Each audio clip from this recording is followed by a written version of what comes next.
En este libro Él es el testigo fiel, el primogénito de entre los muertos. Él es el soberano de los reyes de la tierra.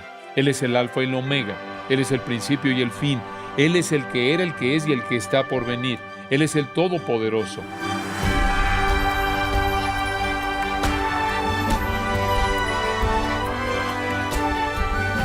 Estimado oyente, como verá el día de hoy, el libro de Apocalipsis promete una bendición especial para quienes lo leen, además de revelar la gloria futura de Cristo en la que participarán los santos y el juicio venidero sobre los malvados, la destrucción del pecado, Satanás, los demonios y los pecadores, todos juntos e individualmente. John MacArthur continuará hoy con su estudio titulado De regreso al futuro, que le ayudará a aclarar cualquier confusión que tenga respecto al libro de Apocalipsis. Apocalipsis capítulo 1, versículos 1 al 3. La revelación de Jesucristo que Dios le dio para manifestar a sus siervos las cosas que deben suceder pronto, y la declaró enviándola por medio de su ángel a su siervo Juan, que ha dado testimonio de la palabra de Dios y del testimonio de Jesucristo y de todas las cosas que ha visto. Bienaventurado el que lee y los que oyen las palabras de esta profecía y guardan las cosas en ella escritas, porque el tiempo está cerca. Una vez que atraviesas por este libro, será aparente que está viendo usted como tema central a Jesucristo. De hecho, nuestro bendito Señor Jesucristo aparece en 7 imágenes primordiales. Él es el Hijo de Dios glorificado, resucitado entre las iglesias. Él es el Cordero en el cielo, investido de manera pública con autoridad para desempeñar los juicios determinados preliminares sobre los hombres. Él viene a la tierra como el Rey de Reyes y Señor de Señores. En cuarto lugar, Él es Cristo. En quinto lugar, Él es el juez en el juicio del gran trono blanco. En sexto lugar, Él es el Cordero que está en el trono de Dios y el Cordero. En séptimo lugar, Él es yo, Jesús, la raíz y la simiente de David, la estrella resplandeciente de la mañana. Y no sea que piense usted que solo hay 7 veces en este libro en las que se habla de Jesús. Le voy a dar una lista de los otros títulos que Él lleva. En este libro Él es el testigo fiel, el primogénito de entre los muertos. Él es el soberano de los reyes de la tierra. Él es el alfa y el omega. Él es el principio y el fin. Él es el que era, el que es y el que está por venir. Él es el todopoderoso. Él es el primero y el postrero. Él es el Hijo del hombre. Él es el que vive. Él es el que tiene en su mano las 7 estrellas, esto es en su diestra. El que camina en medio de los 7 candeleros de oro. Él es el que tiene la espada filosa de 2 filos. Él es el Hijo de Dios. Él es el que tiene ojos como llama de fuego y pies como bronce bruñido. Él es el que tiene los 7 espíritus de Dios y las 7 estrellas. Él es el que es santo, el que es verdadero, el que tiene la llave de David, el que es el Amén, el testigo fiel y verdadero, el principio de la creación de Dios, el león de la tribu de Judá, el Señor santo y verdadero, el Señor Dios todopoderoso, el Rey de los santos y el Verbo de Dios. Todo eso en este libro. Él es el centro del libro y Él es la circunferencia del libro. Él es el principio y el fin. Los cielos son abiertos en este libro y va a haber una visión de Jesucristo, no en humildad. Jesucristo siempre visto en gloria majestuosa, nunca en humillación. La naturaleza esencial del libro es un descubrimiento de cosas que hasta este punto no eran conocidas. Detalles del final del universo y la venida de Cristo. El tema central, Jesucristo. Regrese al versículo 1. Avancemos. La revelación de Jesucristo que Dios le dio. Eso me lleva a discutir la fuente divina.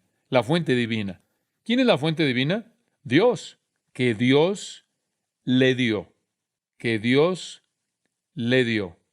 Notarán que Dios está en mayúsculas en su Biblia y prácticamente está hablando de el Padre, y aquí cuando dice Dios le dio, se está refiriendo al antecedente que es Jesucristo. Lo que está diciendo, escuche esto, Dios le dio este libro ¿a quién? A Jesucristo. Ese es un pensamiento interesante, ¿no es cierto?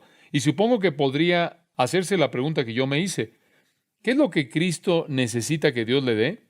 Bueno, han habido algunas sugerencias interesantes acerca de eso. Algunas personas dicen, bueno, regresemos a Marcos 13:32. No tiene que pasar ahí usted. Lo va a recordar tan pronto como lo lea. Marcos 13:32. Encontramos ahí palabras conocidas y recordará que esta es una declaración asombrosa que hace el Señor Jesús. Marcos 13:32. Pero de aquel día y de la hora nadie sabe. Esto es del regreso del Hijo del Hombre. Ni aun los ángeles que están en el cielo, ni el Hijo, sino el Padre.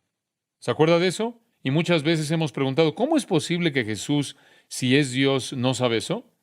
¿Cómo es posible que Él no conoce el tiempo de su regreso? Los ángeles no saben, Él dijo, y yo no sé, solo el Padre sabe. Pero eso es lo que dijo. En su humillación, cuando Él vino como un siervo a este mundo y se humilló a sí mismo, y tomó la forma de un hombre y restringió el ejercicio libre de sus atributos, Él limitó su propio conocimiento. Y cuando Él dijo no sé, eso es exactamente lo que quiso decir. Algunas personas han sugerido entonces que la razón por la que dice aquí la revelación de Jesucristo que Dios le dio fue para darle la información que hasta este punto Él no conocía. En otras palabras, Dios está diciendo, ahora te voy a decir lo que hasta este punto no sabías. En tu condescensión autolimitada no conocías el día ni la hora, pero en este libro te voy a dar los detalles del fin. Esa es una observación interesante, pero los hechos son que este libro ni siquiera nos dice el día ni la hora exactos. Entonces, eso realmente no responde a esa pregunta. Creo que sería una suposición apropiada que nosotros hiciéramos que ahora el Hijo de Dios está glorificado y de regreso a la diestra en el trono de Dios, y ahora Él ha entrado al ejercicio pleno de todos sus atributos, incluyendo su omnisciencia, y Él ahora sabe de cualquier manera, y no tuvo que esperarse hasta el 96 después de Cristo, cuando este libro fue escrito para poder saber el día y la hora o los detalles. Entonces, ¿en qué sentido es este libro dado a Cristo? En otro sentido, en un sentido maravilloso, Dios hizo una promesa de exaltar a Jesucristo. Dios hizo una promesa de que Jesucristo sería el Rey de Reyes y Señor de Señores, y que Él sería el Rey de la tierra. Dios hizo una promesa de que Jesucristo sería el heredero de todo lo que el Padre posee. Y debido a que Jesús se humilló a sí mismo, y debido a que Él se volvió carne, y debido a que Él sirvió al Padre de manera obediente, perfecta, debido a que Él sufrió y debido a que Él murió, Dios le ha dado esta gran revelación de la gloria que está por venir. No está el tiempo de su venida aquí. Eso no es lo que le está dando. Le está dando el descubrimiento completo de lo que sucederá en su glorificación cuando Él regrese. Esta es su recompensa por un servicio tan perfecto, humilde, fiel y santo. Sería como un padre que le dice a su hijo, has sido un buen hijo, has sido un hijo maravilloso, has sido un hijo obediente, has sido un hijo que ha cumplido su deber, y en tu fidelidad a mí como tu padre yo te he prometido que si eras fiel, y si tú hacías lo que te pedí que hicieras, y si cumplías las metas que yo establecí para ti, entonces yo te daré a mi herencia. Y el padre entonces dice, ahora hijo, aquí está. Aquí está todo escrito de manera completa y te lo entrego a ti, ahora es tuyo. En un sentido, eso es exactamente lo que Dios ha hecho con el libro de Apocalipsis. Amados, ¿pueden entender esto? Estamos oyendo, por así decirlo, el regalo de este libro que Dios el Padre le dio a su Hijo. Es para Él. Dios es la fuente. El destinatario primordial es Jesucristo y cuenta la historia asombrosa, gloriosa, maravillosa de lo que va a suceder en el futuro cuando el Hijo obediente regrese en gloria plena. Piénselo en esta manera. La resurrección fue el primer enganche del Padre de la herencia. Fue la primera probada evidente de la herencia fue la resurrección. Dios lo resucitó de los muertos. La segunda muestra evidente del placer del Padre fue la ascensión. Esto es de que el Padre estaba complacido, fue la ascensión. Él lo llevó al cielo y lo sentó, ¿en dónde? A su diestra. La tercera muestra de que el Padre estaba complacido con la obediencia del Hijo fue que envió al Espíritu Santo, porque el Espíritu fue enviado para morar en la iglesia, la cual Cristo redimió y amó. Y aquí está la última muestra. Este regalo de este libro que bosqueja a detalle la gloria venidera de Jesucristo, de tal manera que Él no solo viva en una anticipación plena, esperando lo que está por venir, sino que también todos los que lo aman puedan disfrutar conociendo todo lo que está por venir, con el propósito de que podamos alabarlo y glorificarlo y honrarlo en espera de esto. Creo que podríamos resumir toda esa discusión con las palabras de Filipenses capítulo 2, cuando dice ahí Pablo, siendo en forma de Dios, no estimó el ser igual a Dios como cosa a que aferrarse, sino que se despojó a sí mismo, tomando forma de siervo hecho semejante a los hombres, y estando en la condición de hombre, se humilló a sí mismo, haciéndose obediente hasta la muerte y muerte de cruz. Ahí está su humillación. Y después, inmediatamente en el versículo 9, por lo cual Dios también le exaltó hasta lo sumo y le dio un nombre que es sobre todo nombre. Por cierto, ese es el nombre Señor. Para que en el nombre de Jesús se doble toda rodilla de los que están en los cielos y en la tierra y debajo de la tierra, y toda lengua confiese que Jesucristo es el Señor, para gloria de Dios Padre. Estos últimos 3 versículos, 9, 10 y 11, son presentados a detalle en el libro de Apocalipsis. Tú fuiste fiel en tu humillación, y yo seré fiel en cumplir mi promesa en tu glorificación. La naturaleza esencial de este libro es la revelación, el descubrimiento. El tema central de este libro es el descubrimiento de Jesucristo. La fuente divina de este libro es Dios quien lo dio y quien lo dio a Cristo como un testimonio de la gloria futura que Él disfrutaría. Y realmente tenemos un gran privilegio, ¿no es cierto? Poder ver esto, y con frecuencia cuando un padre deja una herencia a su hijo y señala en el testamento y presenta todo y cómo va a ser de manera precisa dada a su hijo, es un documento sellado y es un documento al cual no se le permite a nadie ver. Nadie se le permite verlo. Está sellado y es colocado en un lugar seguro en el cual no se puede alterar. Qué maravilloso es, sin embargo, que este libro ha sido abierto para nosotros. De hecho, en el capítulo 6 vemos el título de propiedad de la herencia, que es abierto, es desenrollado, y 7 sellos son rotos, y todos son descubiertos para que nosotros lo entendemos. Ahora, esto nos lleva al siguiente punto en su introducción. Dios es el autor divino de esta revelación de Jesucristo, la cual es dada a Él. Pero ¿quiénes son sus destinatarios humanos? ¿Quiénes son sus destinatarios humanos? Por favor, observe la revelación de Jesucristo que Dios le dio para manifestar a sus siervos. ¿Cuál es la palabra siervos? Dulos, esclavos. Eso es lo que significa, esclavos. Ahora, ¿me permite señalarle algo aquí? Hay una razón clara por la que los no cristianos concluyen que este libro es incomprensible. Nunca se tuvo la intención de que ellos fueran los destinatarios, ¿no es cierto? Debía ser mostrado a personas que son los esclavos dispuestos de Cristo. Si Él no es su Señor, no se espera que usted lo comprenda. Ahora, los dulos o los siervos es diferente, digamos, que los uperetes o diferentes que los diaconía, los hombres. Habían 6 palabras griegas diferentes para siervos. Este era un esclavo único. Cuando decimos siervo aquí, dulos, estamos hablando de un esclavo que servía por amor y devoción. Y es solo ese tipo de personas que van a entender este libro. Nunca deja de impresionarme cuando leo la literatura teológica liberal acerca del libro de Apocalipsis. Es absurda.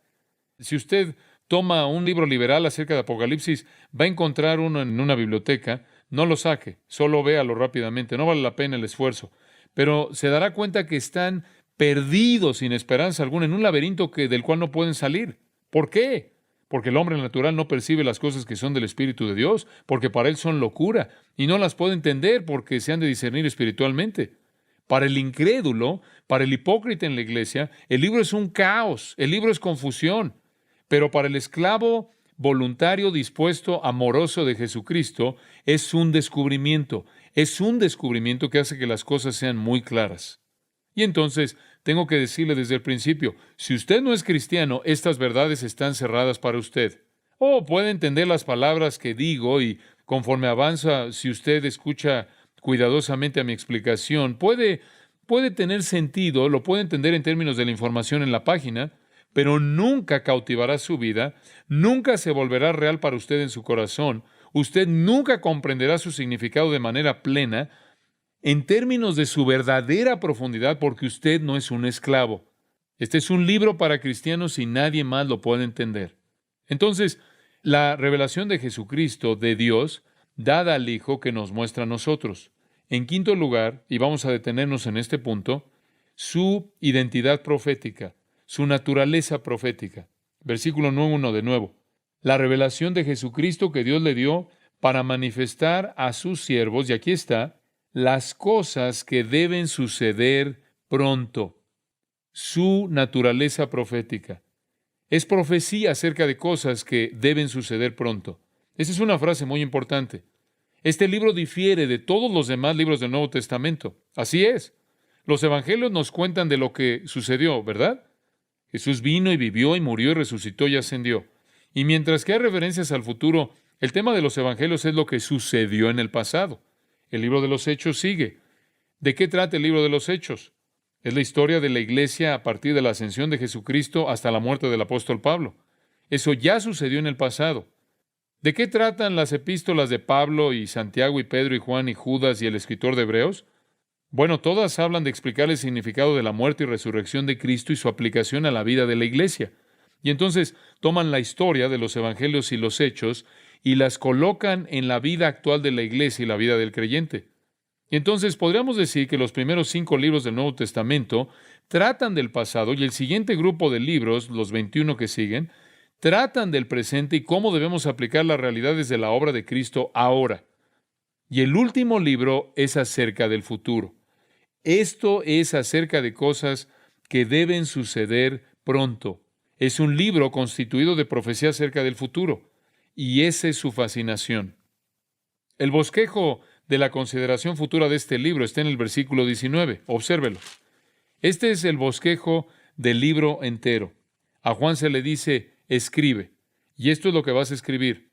Las cosas que has visto, las cosas que son y las cosas que han de ser después de estas. 3 cosas. Las cosas que has visto, pasado. Las cosas que son, presente. Las cosas que han de ser después de estas. Ese es un bosquejo del libro. El capítulo 1 es lo que Juan vio. Capítulos 2 y 3 es lo que es. Y los capítulos 4 al 22 son las cosas que van a suceder después de estas, que van a ser después de estas. Entonces, la profecía comienza en el capítulo 4 y se extiende hasta el capítulo 22. Entonces, este es un libro de profecía. Este es un libro profético, en el sentido futuro de la profecía. Es literatura profética. Y necesito mencionarle una observación muy importante. En toda la literatura profética hay un énfasis doble. ¿Muy bien? Siempre hay un énfasis doble, de 2 facetas. Hay una gloria futura venidera para Cristo en la cual los santos participarán, pero siempre está ese otro aspecto de juicio futuro venidero en los impíos. Entonces, conforme avanzamos a lo largo de esto y decimos que Jesucristo es el tema y la gloria futura, y es el énfasis primordial, también veremos a lo largo de esto, junto con el descubrimiento futuro de la gloria de Cristo, la destrucción del pecado, Satanás, demonios y pecadores. Mientras que con toda certeza predice a detalle la gloria venidera de Jesucristo y la manera en la que los santos van a compartir en esa gloria, también predice la condenación de pecadores. Y entonces sus verdades, como Juan lo señala en el capítulo 10, son amargas y dulces, amargas y dulces. Es un libro de juicio, es un libro de condenación. Habla del fin del mundo, el fin de la historia humana, el fin de los pecadores.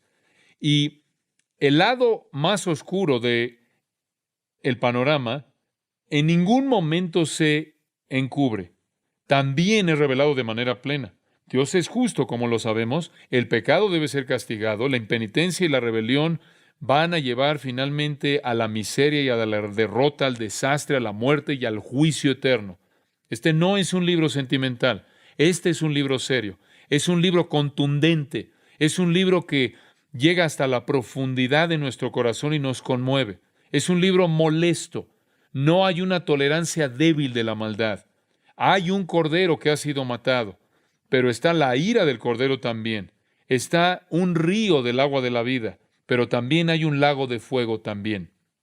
Aquí encontramos a un Dios de amor que va a morar entre los hombres y va a quitar toda lágrima y va a aboler la muerte y a aboler la tristeza y a aboler el dolor. Pero antes de eso, Él enviará a sus enemigos a un lugar de tristeza y dolor y muerte y lágrimas que es inconcebible. Y entonces no se encubre, no se esconde el lado oscuro de la gloria de Cristo. Un día más brillante está por venir, sí, pero viene el trueno antes del amanecer. Y entonces veremos el futuro. Será de regreso al futuro conforme regresamos a este libro antiguo escrito en el 96 después de Cristo y veamos en él el futuro escrito por un hombre que estuvo ahí, ya que Juan el apóstol estuvo ahí transportado por visiones. Es profecía. Ahora hay algunas personas que no creen que es verdad, que esto es verdad. Los teólogos liberales dicen esto, dicen, bueno, es simplemente una mirada en retrospectiva, es mirar al pasado. Dicen, no, el libro de Apocalipsis es una mirada atrás y describe los acontecimientos cumplidos en el reinado de Nerón del 54 al 68 después de Cristo. Describe el tiempo en el que Pablo y Pedro fueron martirizados. Algunos dicen, no, mira atrás desde el tiempo del emperador Domiciano, desde el año 1 después de Cristo al 96 después de Cristo, cuando todas estas cosas registradas ocurrieron. Esta es llamada la perspectiva preterista. Quizás usted ha escuchado esa palabra. Preterista es la palabra latina, en latín, para pasado. La gente que dice, no, no hay nada profético, no es sobrenatural, no es el futuro, simplemente es una mirada atrás y está describiendo lo que sucedió bajo Nerón o describiendo lo que sucedió bajo Domiciano. Por cierto, eso es absolutamente imposible, absolutamente imposible. Conforme avanzamos a lo largo del libro, será obvio, será aparente, va a ser claro que las cosas descritas no sucedieron entonces. Si hubiera sucedido, nadie estaría aquí. Ahora, hay otras personas que dicen no. De hecho, es un panorama que comienza en el momento en el que Juan escribió y simplemente está describiendo toda la historia de la iglesia hasta la segunda venida. Entonces hay algunos que llegan a este libro y encuentran aquí a la Iglesia Católica Romana, encuentran a muchos papas diferentes, encuentran aquí a Constantino, encuentran a Mahoma aquí, inclusive encuentran la Revolución Francesa aquí.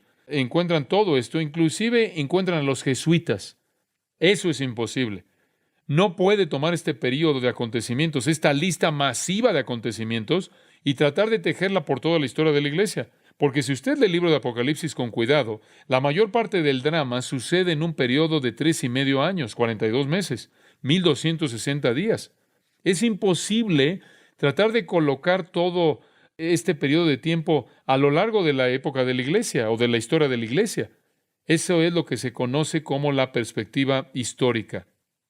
Hay un tercer grupo que viene y dicen, bueno, realmente no habla este libro de personas reales, realmente no habla de acontecimientos reales, no habla de actos reales o guerras reales, simplemente es alegórico. Todo habla de una batalla espiritual y esto realmente lo que tenemos que hacer es espiritualizarlo. Y lo que eso significa es que usted puede hacer que esto signifique absolutamente lo que usted quiere que significa. No hay reglas en ese juego, porque si no significa lo que dice y significa lo que usted cree que dice, entonces lo que usted piensa es la autoridad. Entonces, lo que todo el mundo piensa que dice sería lo que significa, y debido a que todo el mundo pensaría que dijo algo diferente, puede significar cualquier cosa. Esta es conocida como la perspectiva idealista. Esta realmente es la perspectiva torpe. Eso nos deja con una otra opción, y realmente es que esto es futuro. Dice usted, bueno, ¿por qué cree que habla del futuro? Porque dice las cosas que han de ser después de esta. Y dice en el versículo 1 más bien, las cosas que deben suceder pronto. Y si usted lo lee, es obvio que esas cosas realmente no han sucedido. ¿Qué tal acerca de resurrecciones masivas? ¿Ya han sucedido? ¿Qué hay acerca de, y pueden revisar los cementerios, claro, qué hay acerca de holocaustos de proporciones que no se han oído, en donde 1/3 del mundo entero es matado? ¿Eso ha ocurrido? ¿Qué hay acerca de la destrucción del sistema humano entero como lo conocemos y la construcción de un nuevo cielo y una nueva tierra? ¿Ha sucedido eso? Absurdo. Solo hay una manera de ver esto y es profecía futura. Entonces, nos estamos embarcando en una revelación de Jesucristo de Dios a cristianos acerca del futuro, el tiempo de la venida de Cristo. Y como Walter Scott dijo hace mucho tiempo atrás, y cito, la profecía aniquila el tiempo. La profecía aniquila el tiempo y todas las circunstancias que intervienen y se concentra en el umbral del cumplimiento. Fin de la cita. Y literalmente vamos a ser transportados de regreso al futuro y simplemente vamos a aterrizar en el fin. Eso es lo que podemos esperar. Oremos. Padre, conforme hemos comenzado este estudio, ya estamos llenos de emoción, entusiasmo, anticipación, espera, expectativa. Poder ver y entender la revelación de Jesucristo que tú le diste, la cual Él ahora nos muestra acerca del futuro, es algo tan emocionante. ¡Qué emoción! Que el Señor Jesús nos abriera lo que era para Él y nos permita compartir estas verdades para que podamos saber, podamos conocer el futuro antes de que venga, para que podamos leer la historia antes de que suceda y vivir a la luz de ella. Gracias, Señor, por este gran descubrimiento y que nos enriquezca más allá de nuestras expectativas más grandes para que podamos servirte con mayor fidelidad hasta que venga Jesús, y lo pedimos en su precioso nombre. Amén.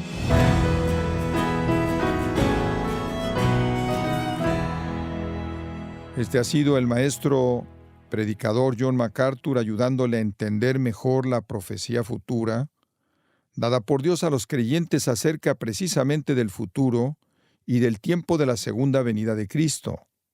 Si desea continuar estudiando este importante tema de la escatología o el estudio de los últimos tiempos, lo invito a adquirir una copia del libro ¿Por qué el tiempo sí está cerca?, escrito por el pastor John MacArthur, a través de nuestra página en gracia.org o acudiendo a su librería cristiana más cercana. Estimado oyente, recuerde que puede acceder a todos los mensajes de esta serie completamente gratis a través de nuestra página gracia.org, o si lo desea, puede también adquirirlos para compartirlos con sus familiares y amigos. Si tiene alguna pregunta o desea conocer más de nuestro ministerio, como son todos los libros del pastor John MacArthur en español, o los sermones en CD, que también usted puede adquirir, escríbanos y por favor mencione la estación de radio por medio de la cual usted nos escucha en Gracia a Vosotros. Es importante conocer no solo el país y ciudad de donde usted nos escucha, sino también la radio. Para quienes contactan nuestro ministerio por primera vez, pueden solicitar una copia del mensaje de promoción sin costo alguno, un mensaje por oyente únicamente. Si usted vive en España, escríbanos a Gracia a Vosotros, apartado de correo 40, código postal 41806, Umbrete, Sevilla, España. O puede escribirnos a través del siguiente correo electrónico: europa@gracia.org. Bueno, en nombre del pastor John MacArthur, de nuestro redactor Rubén Rocha y del personal de este organismo, le damos las gracias por su tiempo y sintonía, invitándole a que nos acompañe en la próxima edición y juntos continuar desatando la verdad de Dios un versículo a la vez, aquí en Gracia a Vosotros.